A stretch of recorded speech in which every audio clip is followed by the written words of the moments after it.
Eu vou fazer um desafio para vocês, para ver se vocês estão por dentro da política no Brasil.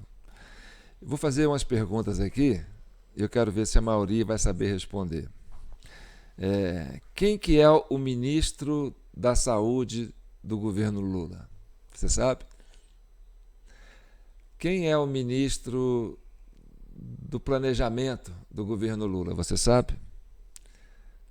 Quem é o ministro dos esportes, né? do turismo? Você sabe? Quem é o ministro da Educação do governo Lula? Você sabe? Quem é o ministro da Infraestrutura, Transporte? Você sabe? Quem é o ministro da Fazenda? Você sabe? Quem é o ministro dos Direitos Humanos? Você sabe? Quem é o ministro dos povos originários? Você sabe? Quem é o ministro do Planejamento? Você sabe? Quem é o ministro da Casa Civil? Você sabe? Quem é o ministro de Relações Exteriores? Você sabe? Mais uma pergunta, essa é mais fácil. Quem é o ministro da Defesa? Você sabe? Quem é o ministro da Justiça? Você sabe. Você sabe. Com certeza você sabe. Por que o ministro da Justiça ganhou esse protagonismo todo nesse governo do Lula? Impressionante, né? E quem é o ministro da Indústria e Comércio? Você sabe? Não? Você sabe quem que é o vice-presidente do governo Lula, pelo menos? Tá bom. Então, já que você acertou, né, poucas perguntas, você não passou no Enem, nesse Enem da política aqui. Agora, o ministro da Justiça. E aí eu vou mostrar uma frase dele aqui, para a gente ter ideia do que nós estamos conversando aqui. Ele postou a seguinte matéria no Twitter dele, e nós vamos refletir sobre isso. Olha, isso foi na Carta Capital, né? Está assim, ó. Bem-aventurados os que têm fome de justiça, porque serão saciados. Diz Dino, veja a reação à cassação de Deltan. Então, eu sou João Paulo Guimarães, estou falando direto de São João del Rei, a capital brasileira da liberdade, Minas Gerais, um estado de espírito. E vocês sabem que nós estamos aqui com um propósito muito grande, que é a Comissão Cidadã de Inquérito. Esse já é o vídeo 19, tá? Nós temos aí a nossa chave Pix, jpnoticias@gmail.com. Porque o nosso propósito aqui, além de pacificar o país, é garantir que nós não perdamos a esperança. A esperança é uma bem-aventurança. Eu fiz questão até de pegar aqui, eu acho que vocês têm que perder tempo comigo um pouco, sabe? O que é a esperança? Disposição do espírito que induz a esperar que uma coisa há de realizar ou suceder. Aí tem várias coisas aqui que eu peguei sobre esperança. A esperança faz olhar para frente, sempre conduzirá a um futuro de possibilidades. A esperança é ter fé e acreditar que determinada coisa vai, de fato, acontecer. Esperança é a confiança de algo bom, que algo bom acontecerá. A esperança está aqui, peraí. Tem a Bíblia também que fala sobre esperança. Fala assim, ó. Portanto, se um homem tem fé, ele tem que ter esperança, porque sem fé não pode haver qualquer esperança. E novamente, eis que vos digo que ele não pode ter fé nem esperança sem que seja manso e humilde de coração. E outra aqui, ó. Esperança. E terás confiança, porque haverá esperança. Olharás em volta e repousará seguro. Então, a esperança é uma das ferramentas da nossa Comissão Cidadã de Inquérito, tá certo? E aqui o Dino tem sede e fome de justiça. Vamos entender a sede e fome de justiça do ministro da Justiça, Dino. E aí eu pergunto se sede de fome tem a ver com sede de vingança. E para falar sobre Deltan Dallagnol, né, é uma pessoa que tem uma história, e a história dele está assim, diretamente ligada ao combate à corrupção. Tá. Mas eu quero florear um pouco antes de eu chegar nesse assunto. Eu sei que os superfãs adoram meus comentários, porque a gente aqui reflete, a gente faz filosofia, né? E olha, eu não sou uma pessoa que tem sabedoria, que tem conhecimento, eu não tenho assim um diploma de curso superior completo. Comecei a fazer, mas não terminei meu curso, sabe? Então não tenho títulos, não tenho posse, não tenho bens, não tenho renda. Eu vivo de camelô, eu sou um artesão, trabalho fazendo jogos educativos e vendo numa banquinha ali na Avenida Presidente Tancredo Neves, em São João del Rei. Outra coisa é que eu quero falar para vocês, que eu não sou uma pessoa que vou fazer um vídeo aqui, toda vez que vocês me acompanham, é essa cena aqui, né? Eu aqui, quase com a minha carona dentro da tela, né? Um enquadramento quase que fechado, né? E não tem fundo, né? Eu tenho uma porta de fundo, uma porta simples, que fica fechada. Do outro lado tem um pedaço de um armário, um pedaço de uma televisão, um pouquinho de um aparelho de som, e um relógio, e um anjo tocando um instrumento de corda.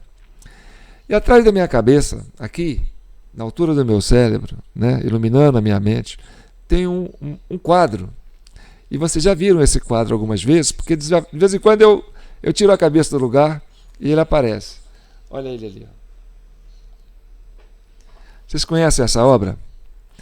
Vamos falar um pouco dessa obra, antes de eu explicar para vocês por que a cassação do Deltan tem a ver com a digital do mesário.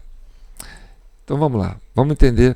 Vocês não estão vendo, tem muita gente que gosta de fazer live, coloca uma estante atrás, enche de livros, uns põe diploma, né? Enche de coisas para dizer que é uma pessoa culta, letrada, instruída, para que dê credibilidade na sua palavra. Eu não.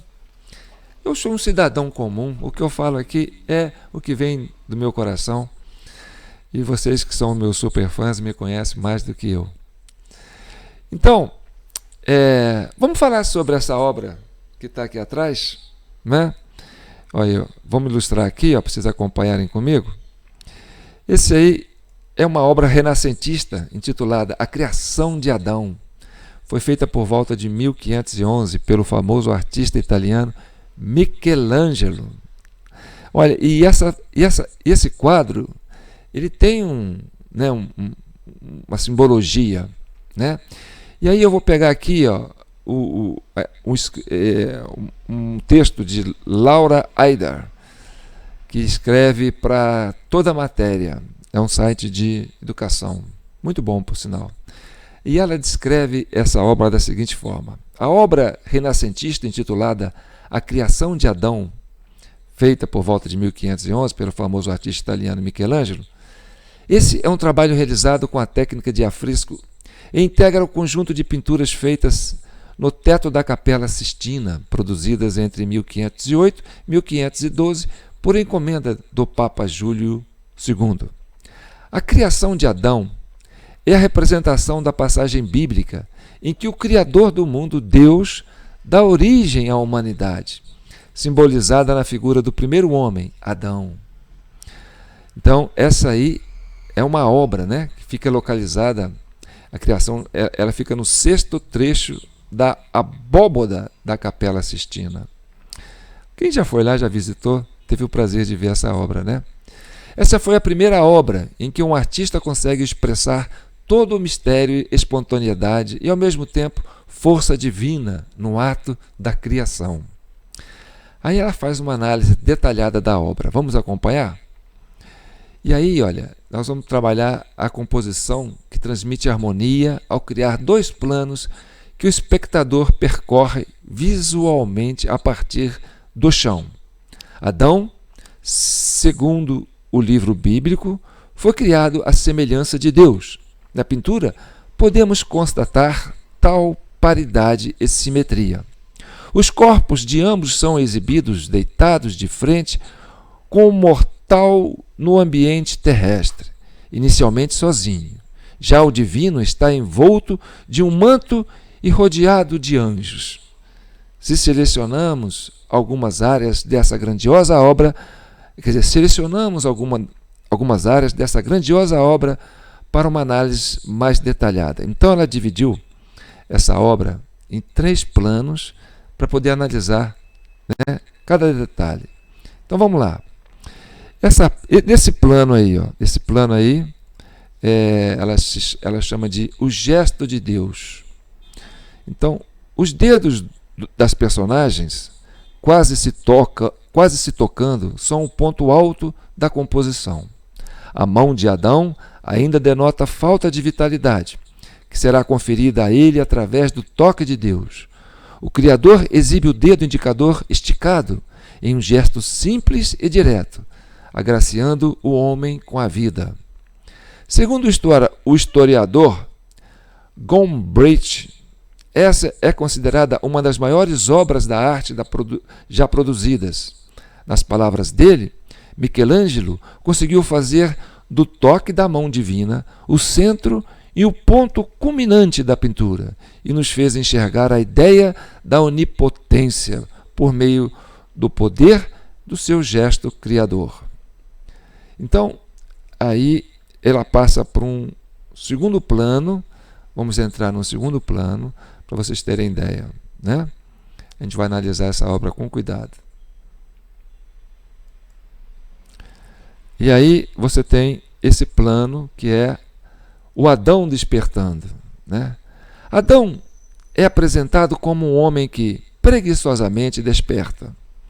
Ele levanta o tronco na direção de Deus e apoia o cotovelo em seu joelho, a fim de aproximar-se do gesto divino. É como se ele acabasse de acordar de um sono profundo, pois podemos perceber seu corpo relaxado e sua feição acomodada. A propósito, a figura humana é muito bem representada anatomicamente em Adão, que está completamente nu e tem os músculos à mostra. Estão gostando? Então vamos lá, vamos avançar no plano. Agora vamos para o terceiro plano, que é a observação, né, que conclui a obra. A magnitude do Criador. Aí ela diz o seguinte: a figura de Deus é manifestada de forma vigorosa. Os longos cabelos grisalhos e barba volumosa transmite a ideia de sabedoria. Sua vestimenta representada de maneira fluida, o que permite a observação do corpo jovem e musculoso como o de Adão. Essa maneira de representação do ser humano, valorizando a corporeidade, é característica da arte renascentista. Aqui, o Criador tem um corpo envolvido por um manto vermelho, que é inflamado pelo vento. Muitas figuras angelicais o acompanham, e pode-se dizer que a mulher ao seu lado vem a ser Eva, companheira de Adão, que ainda espera nos céus pelo momento de descer à terra. Cérebro humano em manto de Deus. E aí você tem, né, na década de 90, o pesquisador americano Franklin encontrou a criação de Adão enorme semelhança entre o desenho da anatomia cerebral e a figura de Deus com anjos envoltos no manto vermelho. As imagens são realmente muito similares e, segundo os estudos de Michelangelo, representou inclusive algumas partes internas do órgão, como o lobo frontal, nervo óptico, glândulas pituitárias e cérebro. Essa teoria faz sentido, tendo em vista que Michelangelo era profundo conhecedor de anatomia. O personagem que imperava na época, alicerçado pela ideologia humanista e antropocêntrica, também contribuiu para que essa hipótese seja verdadeira. Neste período, o homem passa a ser visto como o centro do universo. Michelangelo percebe ter feito uma espécie de homenagem à racionalidade humana, representada pelo órgão cerebral. Então eu acho que a gente passou aqui uma visão exata, né, do que eu quero dizer para vocês. E nós vamos chegar nessa análise, né, que é a digital do mesário. Entendeu? Vamos trabalhar sobre isso? Então vamos lá. Por que eu interpreto que essa cassação do Dallagnol, que foi assim por unanimidade, sabe? Eu achei isso assim de um significado muito simbólico, porque a gente costuma dizer, e alguém disse isso com muita propriedade, que toda unanimidade é pontinho, pontinho, pontinho. Vocês vão responder isso para mim, tá certo? Toda unanimidade é pontinho, pontinho, pontinho. Respondem aí. Enfim, o que tem a ver a digital do mesário com a questão da cassação do Dallagnol por unanimidade? Vamos lá? Então tá, demorou, né, João? Ó, você me enrolou 17 minutos, mas vale a pena, né, gente? Vale a pena. Eu acho que a gente está procurando, né, o entendimento, a razão. Então vamos lá. Qual foi o pecado capital de Dallagnol? Quando ele estava na operação da Lava Jato, existia um viés, sabe, um viés político na atuação da Lava Jato, que era, de forma assim, cirúrgica, né, atingir o núcleo de poder do Partido dos Trabalhadores. E, de uma certa forma, tinha um certo consentimento, um certo assim, desdém, sabe, em avaliar a colocação, né, de envolvimento do núcleo de poder do PSDB dentro dos escândalos de corrupção. Então, o que caracterizou a ação da Lava Jato e que hoje está se tornando, né, um ponto de debate, inclusive colocando o Moro também no centro da discussão, era justamente isso, né? Que a Lava Jato tinha um caráter político, partidário. A Lava Jato tinha um aspecto de condenar um núcleo de poder em detrimento de outro. E aí a gente tinha um duelo entre duas forças de esquerdas que predominavam na época, que era PSDB e PT, né? Era uma espécie de uma dobradinha que eles faziam dentro das estatais, né? Alimentando desse núcleo de poder através desses hábitos, né, não republicanos, mas que na hora que foi feito um incremento no combate à corrupção, esse incremento foi meio né? Como é que é? Meio, sabe? Meio assim, pendente, né? Meio de lado. E isso aí que gerou toda uma revolta por parte dos pessoal, né, do núcleo da esquerda mais PT.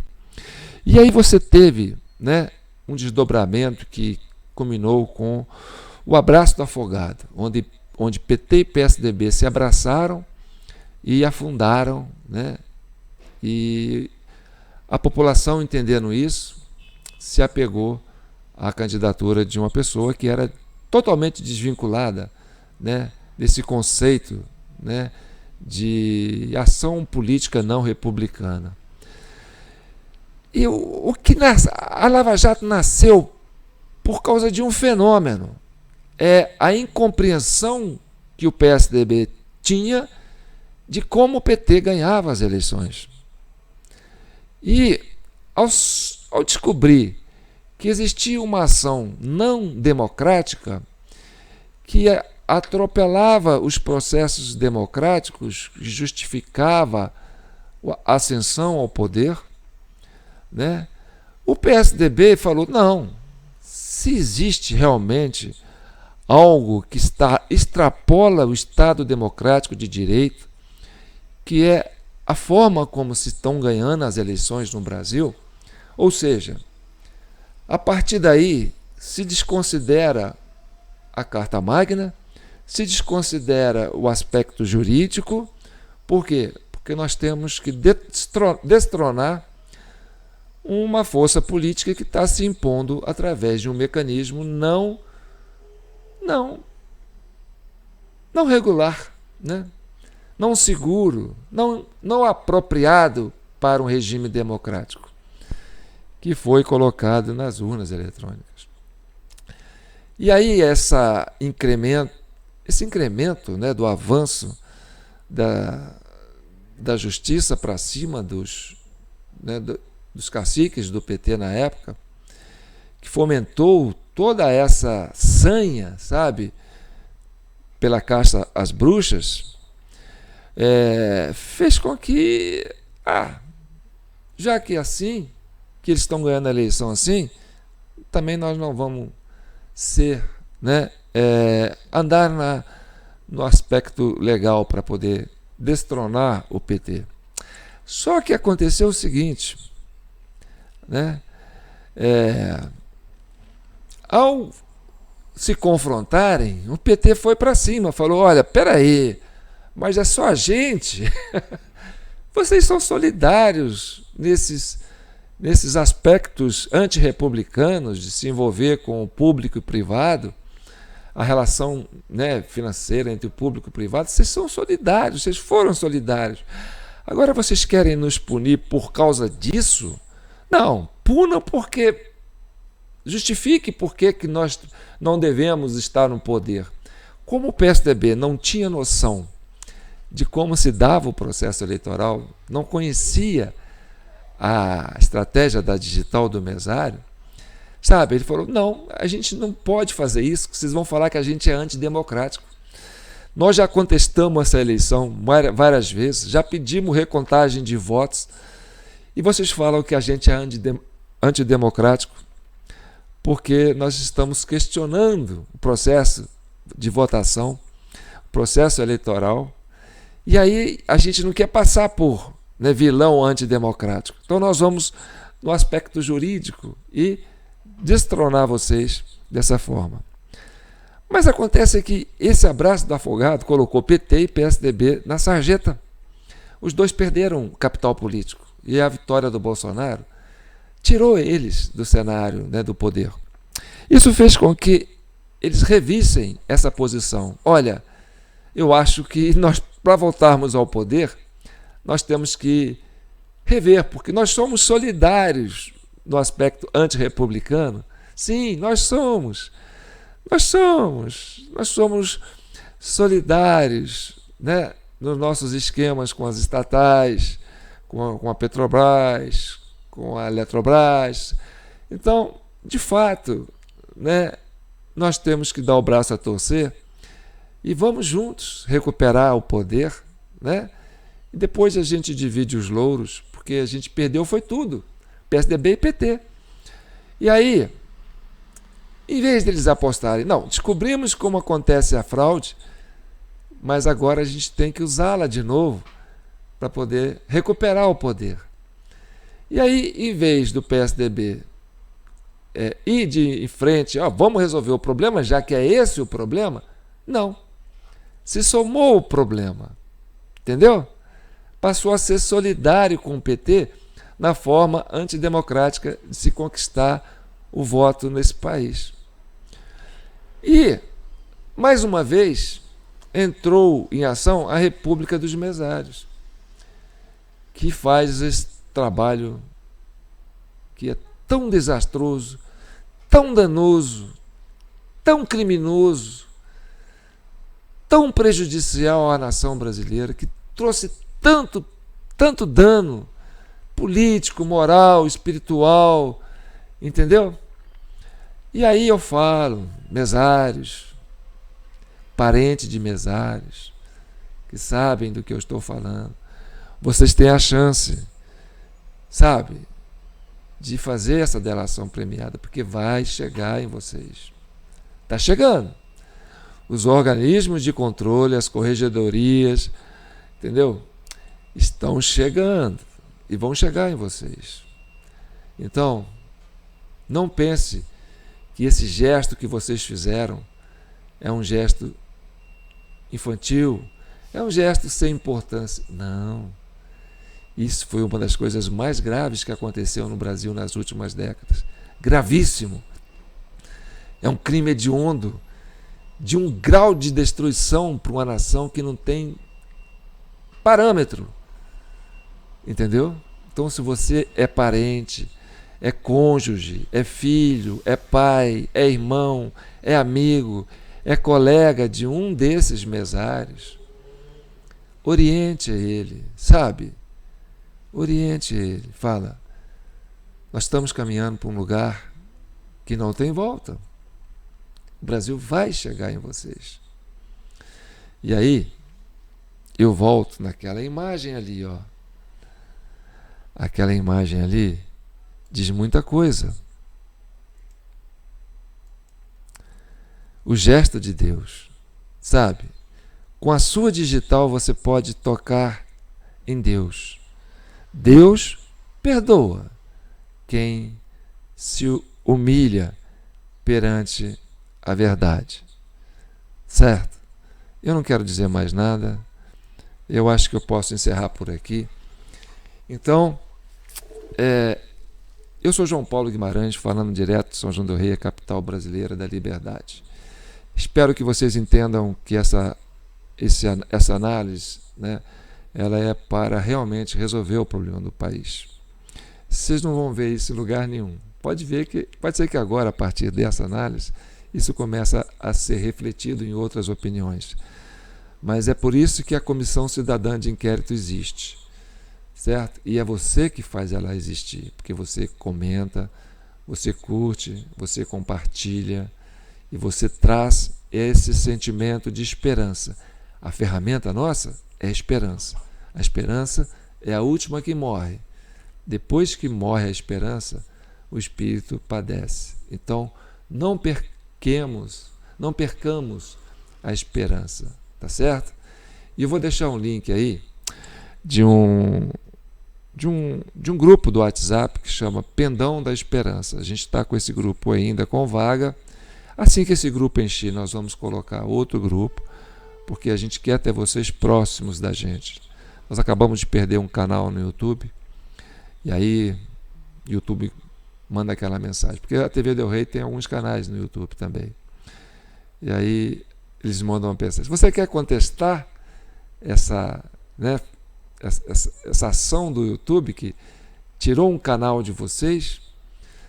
Eu falei assim, eu vou contestar da seguinte forma, eu não vou contestar, eu vou dar meus pêsames para o YouTube, que é do Google, dar meus pêsames para o Google, porque vocês que são aí da Califórnia, né, que criaram essa ferramenta fantástica para, né, criar igualdade social, liberdade de opinião, o espírito de liberdade, né, americano, que está sofrendo com esse revés aí da imposição do governo de tirar a liberdade de expressão, né, das redes sociais. Eu só tenho a lamentar, sabe? E deixar meus pêsames para o YouTube, né, para o Google, porque não fui eu que perdi um canal, foi vocês que cortaram na carne. Eu não ganhava nada para fazer esses conteúdos que eu colocava no YouTube, tá certo? Não foi eu que perdi, foi vocês, tá certo? Então, eu espero que os americanos, o Google, né, os agentes do YouTube entendam que eu sou solidário a vocês, tá certo? Vocês estão sofrendo um revés, que eu tenho certeza que não é bom para vocês, e eu não tenho nenhum sentimento de rancor, não vou me estressar com vocês, nem com o governo, porque eu sei, né, que aqui a gente mantém a esperança. E ao Google, meu pesar, tá bom? Porque é vocês que estão cortando na carne, não somos nós. Um abraço, fiquem com Deus. Eu sou João Paulo Guimarães, falando direto de São João del Rei, a capital brasileira da liberdade. Minas Gerais, um estado de espírito. Fiquem com Deus e que o manto de Nossa Senhora cubram todos vocês que votou na esquerda, que votou no centro, que votou na direita. Comente e compartilhem. Eu estou falando, vocês estão fazendo história, porque o que eu falo, se vocês não reverberarem, não reproduzirem, não multiplicarem, isso não é nada. Vocês é que estão fazendo a história, tá certo? Um abraço, fiquem com Deus.